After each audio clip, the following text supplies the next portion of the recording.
الحمد لله وحده والصلاة والسلام على من لا نبي بعده أما بعد فأعوذ بالله من الشيطان الرجيم بسم الله الرحمن الرحيم وإذا سألك عبادي عني فإني قريب أجيب دعوة الداع إذا دعاني فليستجيبوا لي وليؤمنوا بي لعلهم يرشدون وقال النبي صلى الله تعالى عليه وسلم الدعاء هو العبادة أو كما قال رسول الله صلى الله عليه وسلم درود شریف پڑھو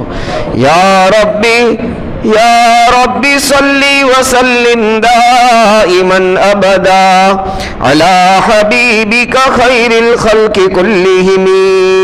قابل احترام حضرات، سامعین کرام، بزرگوں، عزیزوں، دینی بھائیوں، ہمارا عنوان چل رہا ہے اللہ سے دعا مانگنا. دعا ایک ایسی طاقت ہے جو اللہ کے غیبی نظام کو حرکت میں لے آتا ہے. عام طور پر ہم دنیا میں چلتے ہیں، پھرتے ہیں، رہن سہن ہمارا ہے تو ہم یہ سمجھ رہے ہیں کہ اسباب کو ہم نے پورا کر لیا، ظاہری ساری چیزوں کو پورا کر لیا، کام بن گیا. عام طور پر ہمارا ذہن یہ کام کرتا ہے. مثلا ہم کو اور آپ کو کہیں سفر درپیش ہو تو ہم یہ کوشش کرتے ہیں، اگر بہت زیادہ اللہ نے مال اور دولت بنگلہ دے رکھا ہے تو ہم وہاں چوکیدار رکھتے ہیں، اس کو نگرانی سپرد کر دیتے ہیں، دھیان رکھنا ہے، دیکھ بھال کرنا ہے، اور کچھ زیادہ ہم کیمرے لگا لیتے ہیں، پھر چوکیدار بھی رکھ لیتے ہیں. کبھی کوئی اور زیادہ صاحب مال ہوتا ہے تو 2 چوکیدار رکھتا ہے، صبح کا الگ، شام کا الگ. پھر وہ بہت سارے جتنے ان کے گھر کے دروازے ہیں اس کو لاک کرتا ہے، بڑی حفاظت کے ساتھ چابی اپنے ساتھ لے جاتا ہے، اور آدمی یہ سمجھتا ہے کہ میرا کام ہو گیا، ابھی کام پورا نہیں ہوا. اس لیے کہ ذات عالی کے اوپر بھروسہ کرنا چاہیے تھا، اعتماد کرنا چاہیے تھا، اس کو ہم نے چھوڑ دیا. اللہ سبحانہ و تعالی پر جب کوئی بھروسہ نہیں کرتا ہے تو اللہ اس کو مخلوق کے حوالے کر دیتے ہیں. میرا اور آپ کا اعتماد اور بھروسہ اور توکل تو ذات عالی اللہ پر ہونا چاہیے تھا. اس لیے فرمایا کہ جب ہم اپنے گھر سے نکلے تو یہ دعا پڑھیں. کیا پڑھیں؟ بسم اللہ توکلت علی اللہ لا حول ولا قوت الا باللہ. یہ دعا پڑھ کے نکلیں. جب آدمی دعا نہیں پڑھتا ہے تو اللہ سبحانہ و تعالی بعض مرتبہ اس کو آزمائش میں مبتلا کر دیتے ہیں. رات کا وقت ہے، چوکیدار کو غنودگی طاری ہو جاتی ہے، نیند طاری ہو جاتی ہے، وہ سو جاتا ہے اور چور اپنا کام پورا کر کے تمام کر کے یہاں سے نکل لیتا ہے. لیکن جب حدیث شریف میں آتا ہے کہ جب بندہ یہ دعا پڑھتا ہے بسم اللہ توکلت علی اللہ لا حول ولا قوت الا باللہ، جب پہلا جملہ کہتا ہے بسم اللہ تو فرشتہ کہتا ہے ہدیت، اللہ نے تیری ہدایت اور تیرے راستے کو اللہ نے آسان کر دیا. فرشتہ دعا دیتا ہے، وہ تو معصوم ہے، بے گناہ ہے. لا یعصون اللہ ما امرہم ویفعلون ما یؤمرون. اس کی شان اللہ نے بیان فرمائی، وہ کبھی نافرمانی نہیں کرتے. وہ دعا دیتا ہے ہدیت، اللہ نے تیرا راستہ آسان کر دیا. پھر جب یہ کہتا ہے توکلت علی اللہ تو فرشتہ دعا دیتا ہے کفیت، اللہ تیرے لیے کافی ہو گیا. اس لیے اپنے بچوں کو اس کی عادت ڈلوائیں. ہمارے بیٹے، بیٹیاں، پوتے، پوتیاں، نواسے، نواسیاں جب گھر سے نکلیں، اسکول کے لیے، مدرسے کے لیے، کسی کام کے لیے نکلیں تو یہ کہ بیٹا یہ دعا پڑھ کے نکل، بسم اللہ توکلت علی اللہ، اللہ کے نام کے ساتھ توکلت علی اللہ، میں نے اللہ پر بھروسہ کیا ہے. وہ اللہ پر بھروسہ کرنے والا کبھی خائب اور خاسر نہیں ہوتا ہے، ناکام اور نقصان نہیں اٹھاتا ہے۔ اللہ پر بھروسہ کرنے والا کیسے نقصان اٹھائے گا؟ ہرگز نہیں۔ اس کے نقصان میں بھی اللہ نے نفع رکھا ہوا ہوتا ہے۔ بعض مرتبہ ہوتا ہے آدمی کو ہلکا سا کوئی نقصان پہنچ جاتا ہے کہ نقصان ہو گیا، اللہ نے اس کے نقصان میں بھی نفع اپنا پوشیدہ رکھا ہے، اللہ نے چھپا رکھا ہے۔ تو جب یہ کہتا ہے بسم اللہ تو فرشتہ کہتا ہے ہدیت، تیرا راستہ آسان ہو گیا۔ توکلت علی اللہ تو فرشتہ کہتا ہے کفیت، تیری کفایت کر دی گئی۔ پھر جب یہ پڑھتا ہے لا حول ولا قوت الا باللہ وقیت،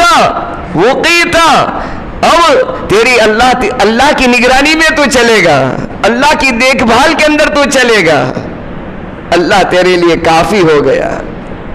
بہرحال یہ دعا یہ چیز ہے، ہم یہ سمجھتے ہیں دعا سے کیا ہوگا، تو کہ اللہ کا غیبی نظام جو انسان کو نظر نہیں آتا ہے، دعاؤں کے ذریعے سے وہ حرکت میں آتا ہے اور بندے کے شامل حال ہو جاتا ہے۔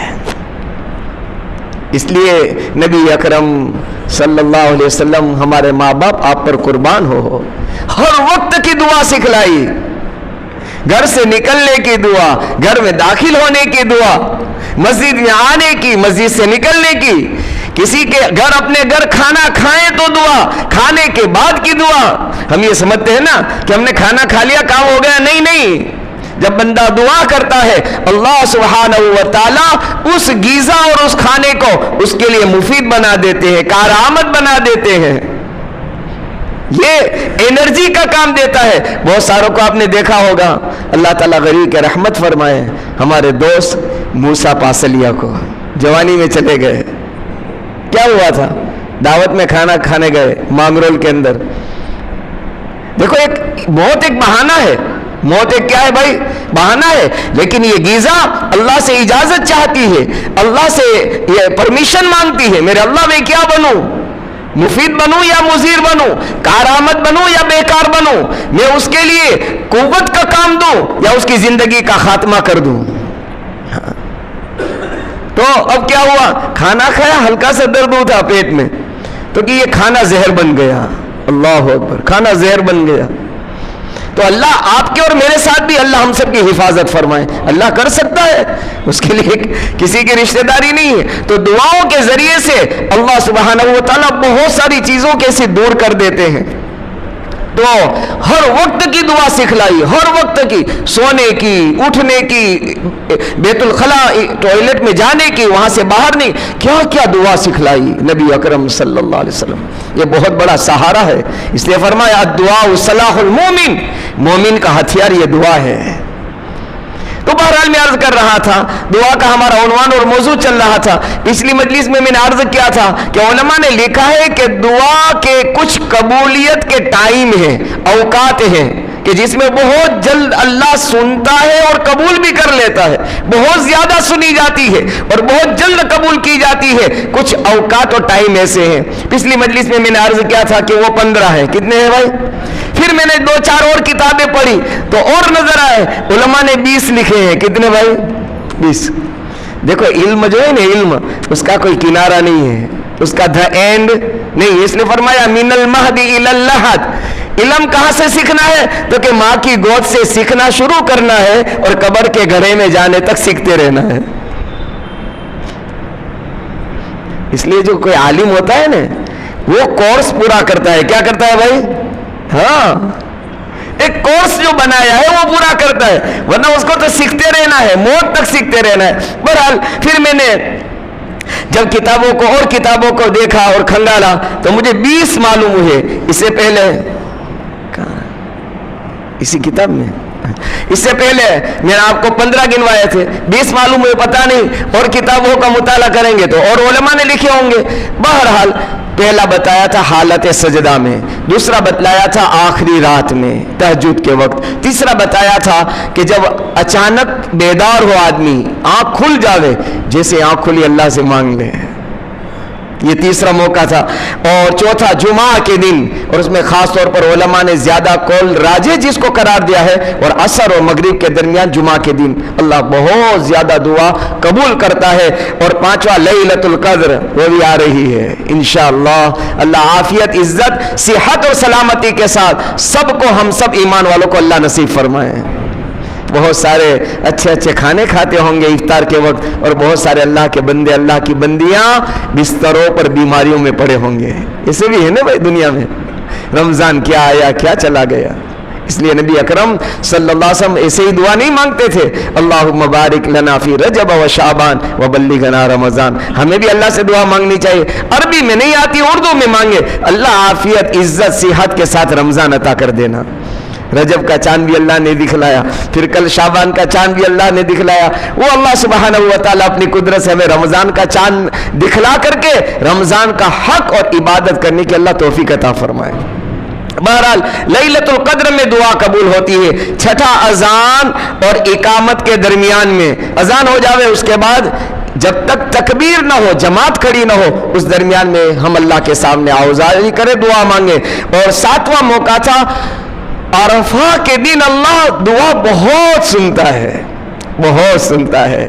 جب اللہ کے مہمان, اللہ کے بندے بغیر سیلے کپڑوں میں, دو چادروں میں, بڑا گندا بال اور پورا گرد آلود, اور پورے جسم پر مٹی ہے, بال بکھرے ہیں, ناخن بڑے بڑے ہو گئے ہیں, اور بدن کے اندر کھجلی بھی آتی ہے, وہ احتیاط کے ساتھ کھجلی بھی نہیں کرتا ہے کہیں بال ٹوٹ نہ جاوے. اور اتنا بڑا مجمع, لاکھوں کا مجمع ایک میدان میں, آسمان کی چھت تلے, زمین کے فرش تلے, اللہ کے سامنے آوازاری جب کرتے ہیں, سارے رو رہے ہیں, تب اللہ سبحانہ و تعالیٰ فرشتوں سے پوچھتے ہیں, عرفہ کا دن ہوتا ہے, فرشتوں سے پوچھتے ہیں, یہ میرے بندے کیا مانگ رہے ہیں, کیوں رو رہے ہیں, کیوں التجا کر رہے ہیں؟ فرشتے کہتے ہیں, اے الہ العالمین, یہ اپنی عرضی لے کر آئے ہیں, اپنی مغفرت کی بھیک مانگنے آئے ہیں, اور جہنم سے پناہ مانگ رہے ہیں, جنت کا سوال کرتے ہیں. جب اتنا بڑا مجمع اللہ کے دربار میں, اللہ کی بارگاہ میں آوازاری کرتا ہے, تو اللہ سبحانہ و تعالیٰ فرماتے ہیں, اے فرشتوں تم گواہ رہو, اس کی آج تمام کی مغفرت کر دی گئی, سب کو معاف کر دیا, اور سب کے سوال کو میں نے آج پورا کر دیا, جہنم سے نجات دے دی, اور جنت ان کا ٹھکانہ میں نے بنا لیا. حدیث میں آتا ہے, روایتوں میں آتا ہے, حضرت شیخ نے بھی فضائل حج کے اندر لکھا ہے کہ شیطان, ابلیس لعین اپنی زندگی میں سب سے زیادہ ذلیل, سب سے زیادہ رسوا اگر ہوتا ہو اور اپنے سر پر خاک ڈالتا ہو, تو وہ دن عرفہ کا ہوتا ہے, عرفہ کا ہوتا ہے. کہ آج میری زندگی کی ساری محنت بیکار ہو گئی, اللہ ہم کو سچا پکا حاجی بنا دے. اتنا بڑا شرف اور اتنا بڑا فخر ملنے کے بعد, اور اتنی بڑی مغفرت کا پروانہ ملنے کے بعد بھی بہت سارے حجاج آتے ہیں تو جیسے تھے ویسے ہو جاتے ہیں. یہ بڑی بدنصیبی اور بدقسمتی ہے کہ اتنا بڑا پروانہ لے کر وہاں سے آیا ہے, جنت کا پروانہ, جہنم سے برات کا پروانہ, اللہ سے مغفرت کا پروانہ لے کر آیا, اور یہاں کر وہی پچھلی زندگی. اس لیے حضرت مولانا پیر ذوالفقار صاحب نقشبندی دامت برکاتہم العالیہ نے ایک اچھی بات لکھی ہے, آج ساری دنیا, سارا سماج, ساری سوسائٹی کوشش کر رہی ہے سماج سدھار ہو جائے. کیا کوشش کر رہی بھائی؟ ہو رہا ہے, سب جگہ ہو رہا ہے. حضرت نے لکھا ہے, اے ایمان والوں مسلمانوں, تمہارے سماج کے سدھار کے لیے ایک ہی راستہ ہے, جتنے حاجی گئے ہیں سارے پکے سچے بن کر اگر حاجی بن کر آ جاوے, چند سالوں میں سماج سدھار ہو جائے گا انشاءاللہ. بہرحال یہ جس کے مقدر میں ہوتا ہے اللہ عطا کرتا ہے. تو ساتواں تھا عرفہ کا دن, 9 ذی الحجہ. کون سا دن بھائی؟ عید سے اگلی رات اور اگلا دن 10 کو قربانی کا دن ہوتا ہے. اس کے اندر ہم بھی یہاں بھی کوشش کریں, اللہ کے لیے کوئی بعید نہیں ہے, موقع نہیں ہے, ورنہ میں مناسبت بتاتا. حاجی کے ساتھ کیسی مناسبت ہے؟ ہمارے بارے میں کیا فرمایا؟ اگر قربانی کرنی ہے تو ناخون مت کاٹو, بال مت کاٹو, یہ مشابہت ہے اس کے ساتھ. بہرحال عرفہ کے دن ہمیں بھی یہاں اللہ کے سامنے مانگنا چاہیے. 8واں ہے اللہ کے دشمنوں سے میدان کارزار میں جب یہ لڑائی کرتا ہو, جنگ کرتا ہو, اعلاء کلمت اللہ, اللہ کے کلمے کی سربلندی کے لیے.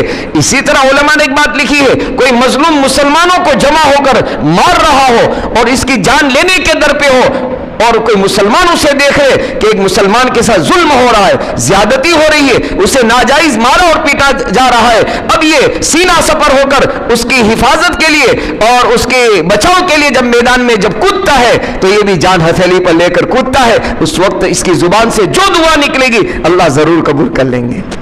اس کے علاوہ 9واں ہے اذان کے وقت اور رحمت کی بارش جب نازل ہو. رحمت کی بارش جب اترے اذان کے موقع سے ہمیں بہت اس وقت ادب کرنے کی ضرورت ہے. اس وقت بھی دیکھا جاتا ہے, میں بھی اس میں شامل ہوں, ہم اس میں کوئی باقات نہیں ہے, اذان ہوتی ہے ہم باتیں کرتے رہتے ہیں, موبائل چلتا رہتا ہے, کیا کیا ہوتا رہتا ہے. ہم کوشش کریں, ہمیشہ کوشش کریں, یہ بہت بڑی پکار ہے. اذان کے وقت اللہ دعائیں سنتا ہے, اللہ قبول کرتا ہے, بہت زیادہ قبول کرتا ہے, اور رحمت کی بارش ہو اس وقت بھی دعائیں قبول کی جاتی ہے. یہ 9واں مقام ہے. 10واں مقام یہ ہے کہ جب مرغ اذان دے, ہاں حدیث شریف میں آتا ہے یہ اذان دیتا ہے. ایک لطیفہ میں نے پڑھا تھا کہ خان صاحب ایک مرغے کو لے کر جا رہے تھے, سمجھے, تو کسی نے کہاں لے کے جا رہا ہے, تو کہ روزانہ اذان دیتا ہے لیکن کبھی نماز نہیں پڑھتا, اس کو میں ذبح کرنے جا رہا ہوں. نماز اس کی ہوتی ہی نہیں ہے, اذان دیتے ہوئے روزانہ سنتا ہوں. بہرحال یہ تو لطیفہ تھا ان کا. حدیث شریف میں آتا ہے جب مرغ فرشتوں کو دیکھتا ہے, کس کو دیکھتا ہے, فرشتوں کو دیکھتا ہے, یہ چلاتا ہے, آواز دیتا ہے, اس وقت نبی اکرم صلی اللہ علیہ وسلم نے ارشاد فرمایا جب مرغ آواز دے, اذان دے, پکارے, تو اس وقت اللہ سے اللہ کا فضل مانگو اور یہ دعا کرو اللہم انی اسألک من فضلک, اللہ تو اپنا فضل عطا فرما, تو اس وقت دعا قبول ہوتی ہے. اس وقت کیا ہوتی ہے, اور جب کوئی گدھا آواز دے, چلائے, تو اس وقت وہ شیطان کو دیکھ کر چلاتا ہے, یہ فرشتے کو دیکھ کر آواز دیتا ہے, وہ شیطان کو دیکھ کر چلاتا ہے گدھا. اس وقت اللہ سے اعوذ باللہ من الشیطان الرجیم پڑھو, اللہ سے شیطان مردود سے پناہ مانگو. یہ حدیث شریف میں آیا. تو 10واں مقام تھا مرغ کی اذان کے وقت اللہ دعا قبول کرتا ہے. کیا دعا مانگے, تو اس کے الفاظ بھی حدیث شریف میں نبی اکرم صلی اللہ علیہ وسلم نے بتایا اللہم انی اسألک من فضلک, اللہم انی اسألک من فضلک, یہ دعا مانگنی چاہیے. 11واں مقام ہے فرض نماز سے فارغ ہونے کے بعد, فرض نماز سے فارغ ہونے کے بعد جو دعا مانگی جاوے اللہ قبول کرتا ہے, اللہ سنتا ہے, اللہ پورا کرتا ہے. ایک مسئلے کی وضاحت کر دوں. پہلا مسئلہ یہ کہ فرض نماز کے بعد کیا مراد ہے.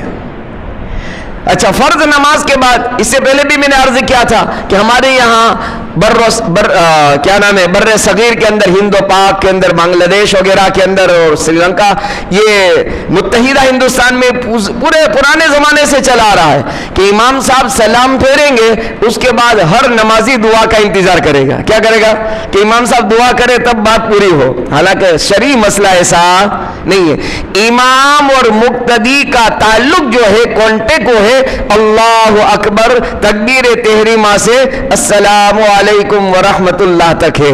ٹھیک ہے, امام صاحب کے ساتھ اللہ اکبر کہا, ہم اور ان کے ساتھ جڑ گئے, ہمارا کانٹیکٹ شروع ہو گیا.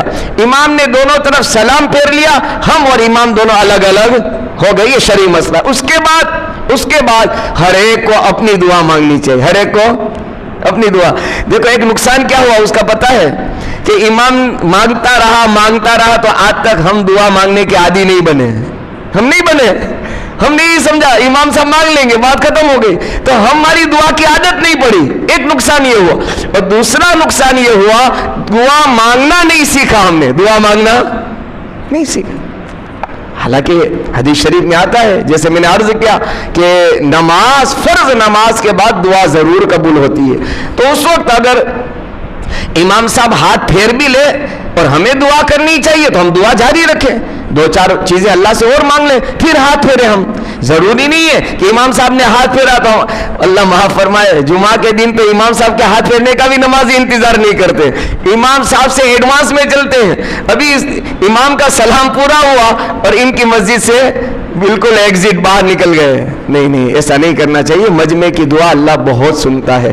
بہرحال میں عرض کر رہا تھا فرض نماز کے بعد دعا, اپنی اپنی دعا مانگ کر کے کھڑے ہوں. خیر, اب آخری بات, فرض نماز کے بعد کا مطلب کیا ہے. یہ 11واں نمبر تھا کہ جس میں اللہ تعالیٰ دعا بہت زیادہ قبول کرتا ہے، وہ فرض نماز کے بعد۔ فرض نماز کے بعد کا مطلب کیا ہے؟ تو علامہ ابن قیم رحمۃ اللہ علیہ نے لکھا ہے کہ فرض نماز پوری ہوتی ہے سلام سے پہلے جب بندہ التحیات پڑھ لیتا ہے۔ کیا پڑھ لیتا ہے؟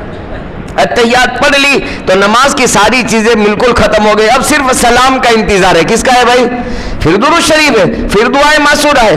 علامہ ابن قیم رحمۃ اللہ علیہ کی رائے یہ ہے، قول یہ ہے کہ نماز کے بعد سے مراد یہ ہے کہ بندہ جب التحیات میں بیٹھے اس وقت جتنی دعائیں مانگے بہت زیادہ اللہ اس کو سنتا ہے۔ یہ ان کا اپنا قول ہے، لیکن جمہور علماء کی رائے اور ان کا قول یہ ہے کہ بھائی فرض نماز کے بعد مراد یہ ہے کہ جب بندہ دونوں طرف سلام پھیر لے، یہ نماز کے بعد کا وقت ہوا۔ کس کے بعد کا ہوا؟ نماز کے بعد کا وقت۔ اس لیے اپنے لیے، ایمان والوں کے لیے، اپنے ماں باپ کے لیے کم سے کم 5 نمازوں میں ایک وقت تو ضرور اپنے ماں باپ کو یاد کریں، ضرور یاد کریں۔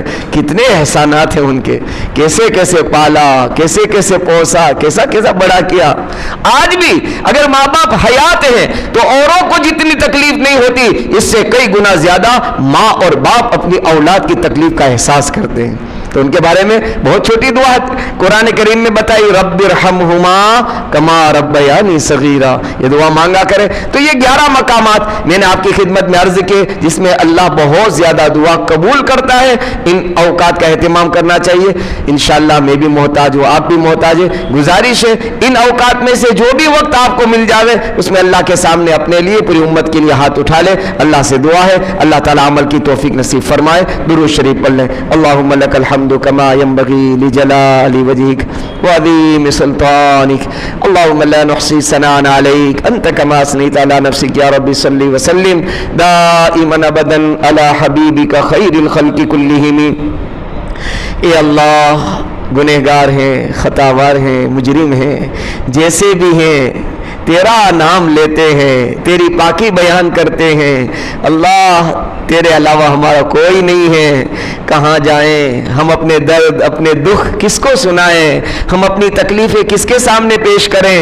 آپ ہی ہیں اللہ، ہماری دنیا آخرت کی تکلیفوں کو دور فرما دے، ہمارے گناہوں سے معافی کا قلم پھیر دے، اے اللہ درگزر فرما دے۔ اے اللہ بہت سارے تیری ملاقات کے لیے آ گئے، ایک دن ہم بھی آپ کی ملاقات کے لیے آنے والے ہیں۔ ہمیشہ ہمیش کو تیری زمین کو، تیری اس دھرتی کو، یہ دنیا کی رنگینیوں کو ہمیشہ کے لیے چھوڑیں گے، اور ہمیشہ کے لیے اللہ ہمیں آپ کے حوالے کر دیا جائے گا۔ اس سے پہلے اللہ تو راضی ہو جانا، اپنی رضا والی زندگی عطا فرما دینا، ناراضگی والی زندگی سے حفاظت فرما دینا۔ اللہ جو آئے ہیں تیری رحمت میں سوئے ہیں، بال بال ان کی مغفرت فرما دے، ان کے درجات کو بلند کر دے، جنت الفردوس میں اعلیٰ مقام انہیں نصیب فرما دے۔ اے اللہ ترکستان اور اللہ سیریا کے ان مسلمانوں کی مدد فرما دے، اللہ ان مسلمانوں کی مدد فرما دے۔ اللہ تیرے علاوہ اس کا کوئی نہیں ہے، تیرے علاوہ اس کا کوئی نہیں ہے۔ اللہ آسمانوں پر آپ کی مدد کا وہ انتظار کر رہے ہیں۔ اللہ ذریعے اور بہانے کے طور پر ہمیں استعمال فرما لے، ذریعے اور بہانے کے طور پر ہمیں استعمال فرما لے۔ آج تک کی ضرورت اللہ آپ نے ہی تو پوری فرمائی ہے، آئندہ آپ ہی تو پوری کرنے والے ہیں۔ یا اللہ دنیا آخرت کی جب بھی جہاں بھی جو بھی ضرورت پیش ہے اپنے غیبی خزانے سے اللہ پوری فرما دے۔ اے اللہ کمال ایمان اور اسلام پر ہمیں موت عطا کر دینا، اچانک آنے والی موت سے بچا لینا، کفر اور شرک کے ساتھ اور اس کی گندگی کے ساتھ اور اس کی بدبو کے ساتھ دنیا سے جانے سے ہماری حفاظت فرما لینا۔ اے اللہ جن لوگوں نے دعاؤں کے لیے کہا، لکھا، سنا، متمنی متوقع اس پر ہمارا حق ہے۔ اللہ دنیا آخرت کی ان کی حاجتوں کو، ضرورتوں کو اپنے خزانہ غیب سے پورا فرما دے، بیماروں کو شفا دے دے، پریشان حالوں کی پریشانیوں کو دور فرما دے، ہمارے بچوں کو نیک اور صالح بنا دے، دین کے داعی اور شیدائی بنا دے، علم نافع اور عمل صالح کی دولت سے مالا مال فرما دے۔ اے اللہ ہماری دعاؤں کو نبی اکرم صلی اللہ علیہ وسلم کے صدقے طفیل میں قبول فرما لے۔ وصلی اللہ تعالی علی رسول خیر خلقہ سیدنا محمد وعلی آلہ وصحبہ اجمعین برحمتک یا ارحم الراحمین۔